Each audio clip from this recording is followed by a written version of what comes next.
You have to train hard, you have to be disciplined, you have to manage your time, but it's possible. And look for the right support system to get you to that place. I believe in you, and good luck. Thought-provoking conversations with the people shaping our country.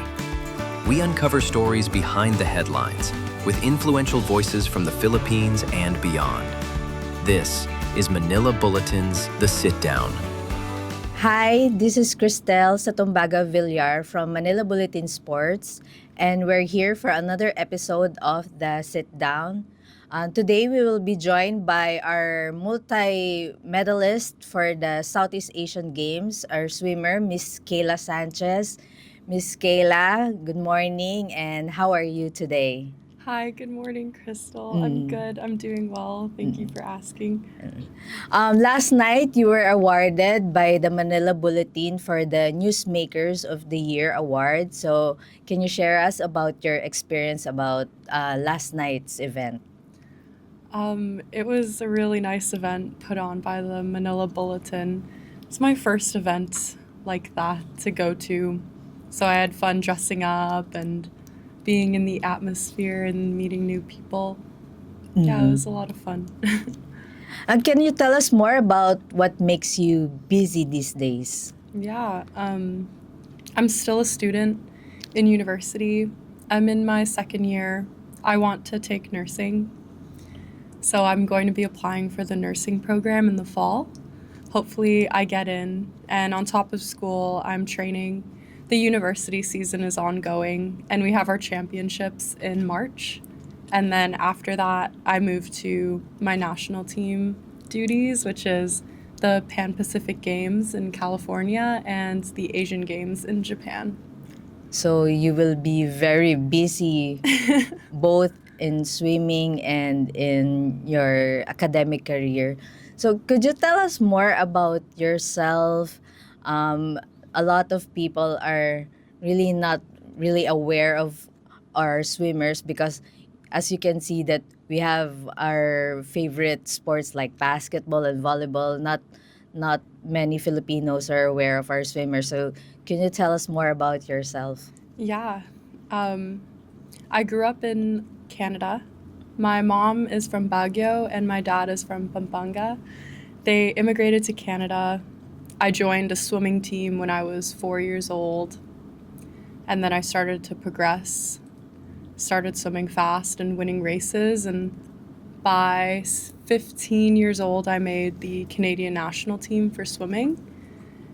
That was also very surprising for me, and I felt as though I was learning so much, and swimming became a really big part of my life. And in 2022, I decided to switch my affiliation to the Philippines, and my life kind of changed its journey, and now I spend way more time in the Philippines, which is amazing. I love the Philippines. I get to see a lot of my family also. But yeah, right now I'm just living in Vancouver, doing university, and taking on whatever competitions to represent the Philippines. So, you were born in Canada? I was born in Singapore. Oh, in Singapore, and then Yes. and you grew up in Canada. How was it like growing up in Canada as as a Filipino? I remember noticing that I was Filipino when I was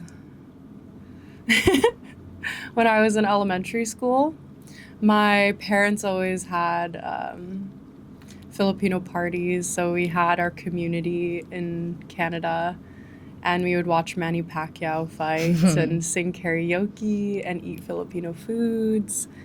And I think as I got older, I could embrace more of my culture, and realizing what set me apart from other people in Canada. And I think it's really powerful and an amazing privilege to be able to represent Filipinos in that way. And who opened up to you about wanting to swim? I mean, of all the sports, why did you choose swimming? I don't know. I think my mom and my dad just wanted me to know how to swim. they were signing me up for many of the activities. So I was doing volleyball, I was running, but swimming was my best sport. How do you feel about, swimming? I love swimming. I think I've been swimming now for 20 years of my life, and a lot of my daily activities are revolved around swimming. So I'll swim 9 times a week. Oh. I started doing gym when I was 15 years old, and we gym 3 times a week, and we're lifting weights. And I think swimming has become a part of my lifestyle, which is really unique and tiring, obviously, but Yeah. getting a routine of going to the pool, getting my schoolwork done, going back to the pool, eating nutritious food so I have the energy to compete and to train. It's Ha- been really fun to yeah. get around that routine. Have you always been athletic, or your sports minded, or your family is really into sports? That's why? My dad jokes that he can swim, but he can't. Neither can my mom. I think I'm very competitive, or I know that I'm very competitive. I like to race and I like to win. And I excelled in a sport which winning is a possibility. So it's a good sport for me. Yeah. But as a swimmer, you started with the swimming for your school, and then how did you decide to try out for the national team in Canada? I think I was 14 and I was breaking national age group records. Oh. The Canadian Olympic Team Center was right by my house. It was only 15 minutes away, and the coach there had noticed my times. And at the same time, in 2016, the Canadian girls were winning medals in the relays, and I thought, I want to be one of those people. So I was lucky enough to get drafted into the training center of the Olympic team for Canada, and I had 4 years essentially to train and to make the Olympic team, and I managed to do it. Oh. I was nurtured in that program, and I had the training partners that would push me and challenge me, and I learned a lot in those 4 years. Yeah. And obviously, you won a medal for Team Canada at the Olympics. So, can you share us about that experience with your Canadian teammates? It was magical. All 4 of us who had medaled in that relay trained together for 4 years. So we knew each other really well, and we knew our lowists, we knew our highs, and it was really bonding to be able to go through all the hard training and the competitions leading up to that moment, and to beat the United States in that relay Yes. felt really good. Yeah. After that, was there any celebration in your city or in your town after that medal win? Yeah, I had a really supportive neighborhood, and they threw a little street party, and we had food, and we just enjoyed our time together. But training as an Olympian is really, tough is an understatement. So can you share us, how you manage to train as an Olympian? When you get to the level in sport, for the Olympics, the sport is your life, and it goes back to the routine, or my lifestyle is swimming, and trying to incorporate the high level training within my life, because, for example, the next Olympics is in 2028, so I have to envision my life for the next 2 years training and being able to maintain a good form, being healthy, being able to manage the emotions and my schoolwork. And I think that takes a good team, a good support system. So I have a lot of good training partners and good coaches.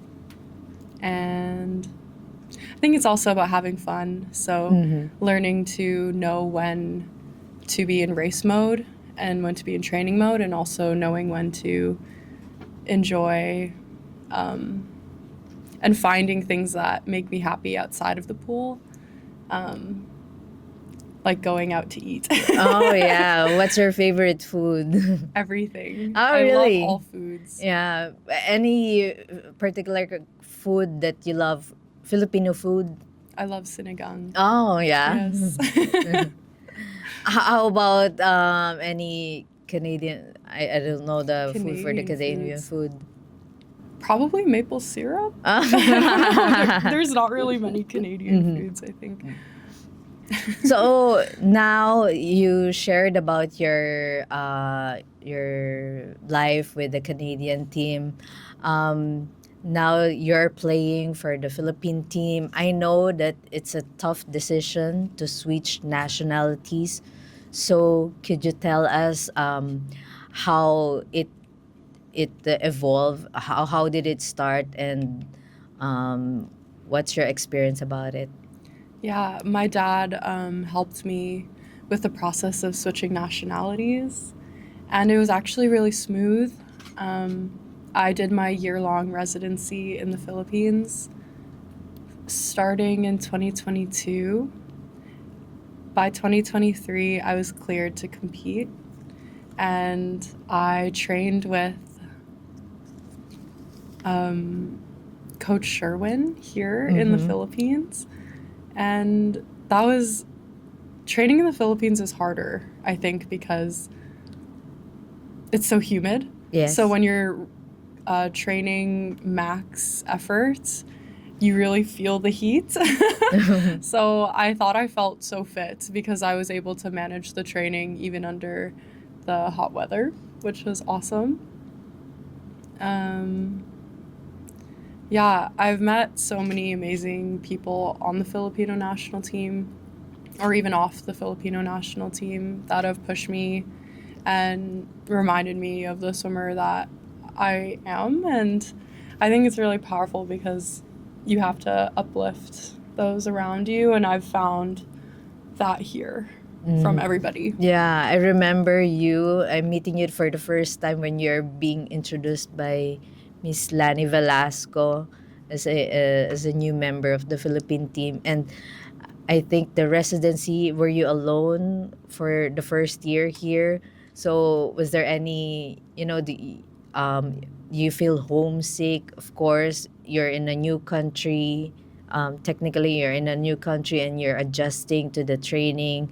So how do you balance it? How do you manage to adjust to that period of transition? I definitely felt homesick for a little bit. What kept me grounded was my goals in the pool and training with the team. The transition was hard, I think, but I knew that on the other side of being able to represent the Philippines, it would all be worth it. And I just took it day by day and followed the training schedule. And also the Philippines is really fun. So Wow. being here for a year was nice. I rode angkas, Oh, even though wow. I was told not to because it's a little bit scary, but I ate good food. I spent some time with my family. Were you able to travel to the local places here? I did a little bit. I went to Oh, okay. Palawan, and honestly, that was it. But I have been to the islands with my family when we were on vacation before. Mm-hmm. And after your transition to the Philippine team, what was your first tournament?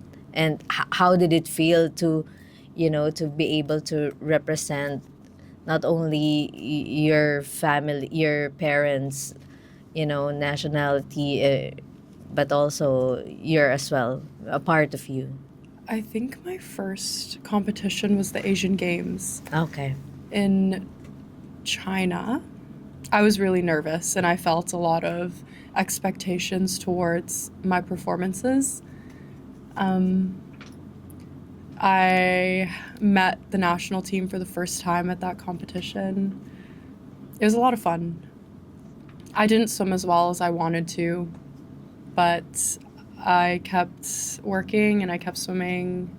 I changed my training location, and now I'm in Vancouver.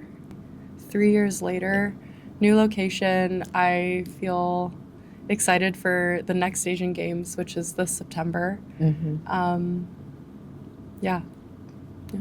And then after the Asian Games, you also swim for the Paris Olympics.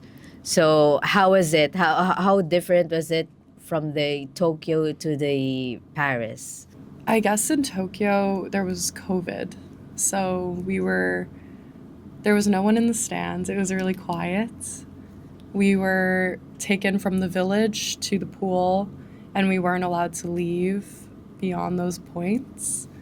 In Paris, it was a lot louder at the pool, and I guess being in the new team environment, I think there was as many Filipinos on the Philippine Olympic team as there were swimmers on the Canadian team. So I got to meet the entire Philippine Olympic team across all sports and across all disciplines. And that was really unique and different to be able. I roomed with a gymnast, Emma, Oh, okay. and I thought that was different because normally I would room with a swimmer. But yeah, it was different. And after that, you swam for the Southeast Asian Games. This is your first Southeast My Asian first. Games. Yep. So it's a very different atmosphere too, and very different competition. And you won how many medals? Is it Eight. five, 8 overall? How many Eight gold? overall, 3 gold, 5 silvers. Yes. So how is it? How is it the feeling of, playing in the Southeast Asian Games? It was a big lead up, I think. When I first switched my nationality, this was the first competition that me and my dad talked about, was the Southeast Asian Games. It's a hard meet, 6 days, and I raced every day. It was a good challenge for me, and I going from executing one race to, okay, that's over. Now I need to execute another race. Forget everything that you just did. Yeah. Now focus on the next one for 6 days, and I had a lot of fun doing that. I think that's my what is it? It's my calling is racing in that environment, and I was very grateful to be there. And you are bemedaled athlete for the Southeast Asian Games. You ever expect that, you would achieve this in such a time, since you're switching from the Canadian team? Not at all. I really had no expectations going into the meet. I knew there were expectations of me to bring back medals, and I think I had to just focus on my process and what I could do best and what I could control, and I came out with all these medals, and I'm so proud because I got to make the Philippines proud. Yeah, and it's different because in Canada there were a lot of um, athletes who stand out by themselves, but here in the Philippines, the spotlight is on you, specifically for the swimming team. So there's added pressure for you. I think so. I think I have amazing teammates here in the Philippines, and I think one of the goals for myself moving forwards in my swimming career was, okay, how many events can you swim and make the team in? And I pushed myself and I qualified in 8 events, and I'm really, I'm happy about that. So Yeah. And not only you won gold medals, but you also broke records, right? So what was that feeling of breaking national records? it's good. I think I always want to keep improving, and that's my goal moving forwards towards LA 2028. Is there a difference between the kind of chemistry that you have with the Philippine team and the Canadian team? I don't know about much about that kind of chemistry. The difference. Not really. I think the difference is now I'm a little bit older in my career versus when I was on Team Canada, I was a lot younger. So I spent most of my time in Canada observing and developing those friendships. And now I'm here in the Philippines with the knowledge that I learned from watching the veterans from the Canadian team. And I'm able to use that to either make myself better or make the people around me better and lift them up. And right now, you said that you're also studying in the university. What course are you taking up? Nursing. Nursing. Yeah, why nursing? I think most of the Filipinos wanted to be nurses, right? I think I like the course content, and two, it's going to give me a direction right out of university, and I like that I know exactly what's going to happen once I finish studying. And how do you balance it right now? Especially this year, your focus is on the Asian Games. I guess I good time management is really, really important. So knowing when to put my phone down or knowing when to study, when to sleep. I won't say it's easy. I'm still learning Yes. how to manage both. And I know having studying is good for me while swimming, because if I'm only swimming, then it's easy to focus on, oh, I had a bad practice. Oh no. Instead, I can have a bad practice and I can study, come back to the pool with a fresh mindset. And that makes it a lot more manageable. Yeah.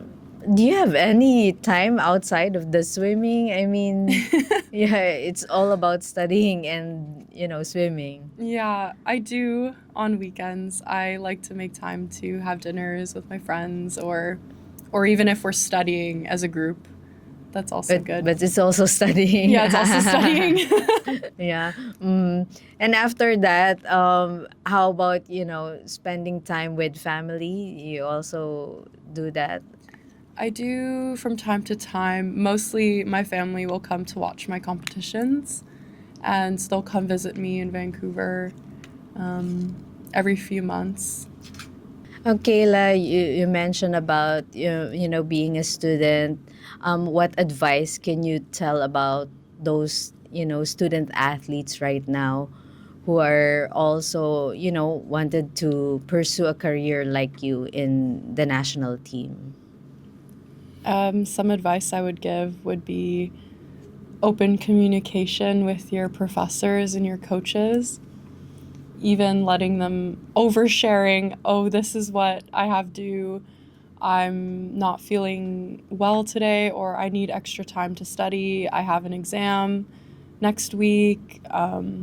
Just making sure that everyone is on the same page, because when you are trying to excel in sport and in school, your coaches have the same goal for you. So to have that open communication and to be on the same page is very, very important, so that your coach isn't pushing you or writes a super, super hard set when you have an exam later that night. You want to be able to achieve the goals in the pool for that day and get your assignment done or do your exam and have that flow of things.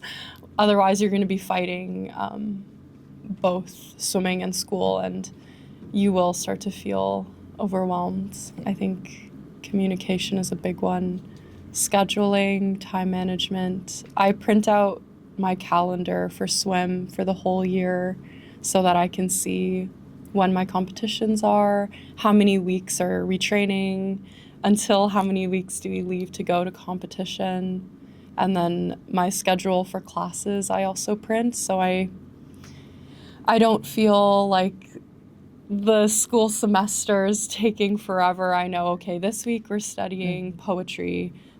By next week, we're moving to fiction, so that this week I feel motivated to go to class and to absorb all the information. I think that's a really big thing for me. Otherwise, the year feels endless.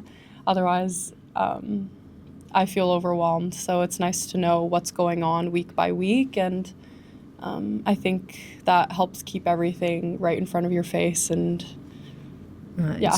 It's also nice to have a balance between the swimming and, the studies and, having fun so that you don't get burnout. How do you not get burnout? I mean, it's a really normal question for the athletes that they wanted not to focus too much on their sport, on swimming alone or on whatever sport they have. So how do you try not to push yourself too much for this particular, like, I don't want to push myself too much in too much swimming, or I don't want to push myself on too much, studying. Balance is really important for sure. I'd say I learned self-care and forms of self-care. And self-care means doing an activity that makes you feel better after. That's the key. After you do this activity, you must feel better afterwards. And for me, that would be watching an episode of my favorite Netflix show, or baking a cake, or I don't bake cakes, I'm lying. Baking a loaf, baking a banana loaf. And having those little things in between the school and the swimming that you can look forward to, and that's you time. And that can be spending time with your friends too. It's good to have balance. Right now, what are your immediate schedules right now? I know that you're very busy right now. So what's up with you for, the next couple of months? Yes, so I have 3 more university competitions. Our university season is done in the middle of March, I believe. Those are my main focuses right now. And then after that, I will take 1 week off in March, and then I continue my season until September, which is the Asian Games, and that's my target meet of the summer. And do you have any specific targets for the Asian Games? I would like to medal at the Asian Games, and that will be a challenge, and it makes me nervous thinking about it. But I do have quite a bit of meets in the middle to find my footing and to prepare. And do you have any time to travel in between that? Maybe in my 1 week off, I will go to Toronto to spend some time with my mom and my dad. Are you an outgoing person, or are you an introvert, or what? I think I'm both. Okay. I'm definitely at the pool. I'm more outgoing because I like to enjoy swimming. I tend to also be the racer that I will only focus on racing, and I get very serious. But when I'm training and we're swimming 9 times a week, I make sure to crack jokes so that I feel as though my friends are also enjoying and we can all have a good time working hard. So, Kayla, what advice can you give to those students or those swimmers who really wanted to pursue swimming? And how would you campaign the sport of swimming here in the Philippines so that it would grow more, it would have a really bigger community, not only for in the specific regions, but also in the whole Philippines? My advice to young swimmers would be to believe in yourself, and you can be the swimmer that you want to be. and you can stand on the blocks on the international stage and represent the Philippines. You have to train hard, you have to be disciplined, you have to manage your time, but it's possible. And look for the right support system to get you to that place. I believe in you, and good luck. And what do you think the Philippines or the Philippines still needs in order to popularize or encourage more swimmers here in the country?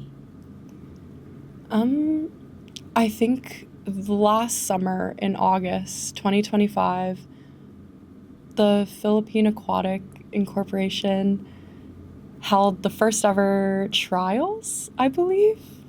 And I thought that that was a great meet because it brought a lot of swimmers together and fighting for the top 2 spots to be able to go to the Southeast Asian Games. I believe that would inspire the younger swimmers to see what the top talent in the Philippines is doing and saying, I want to be that person. That's how I think it kind of started for me, was seeing the people in Canada in swimming succeed and imagining myself in their shoes and understanding what it takes to achieve that and believing in myself. Having more competitions and watching the competitions happening in the Philippines, I think would bring the community closer and also make it more competitive to try and achieve and win at the nationals in the Philippines. And for our last question for our podcast, if you have someone in mind that you would want to interview here on the sit down, who would that be? I would like to interview Alex Ciala. Oh. I've never met her before. I've followed her on social media for the last little while, and I've also never really watched tennis, but I know that, or I'm curious to ask her about tennis and how a competition works. Now, I think what topics do you think that you would talk about between you and Alex, aside from, I think, the sports? Aside from sports, if she watches Gilmore Girls, that's what I'm watching right now. But yeah. What can you say about Alex right now? I know she's competing in Abu Dhabi. Yeah. Uh. So, and she has a busy few weeks ahead of her too with, I think she has 6 matches in a row. I could be wrong, but yeah. So I think that would just be really interesting to hear about that process and her process of going through sport. And I don't know if she's studying. Thank you so much, Kayla, and thank you to our viewers, and I hope that you enjoy our episode here at the Sit Down.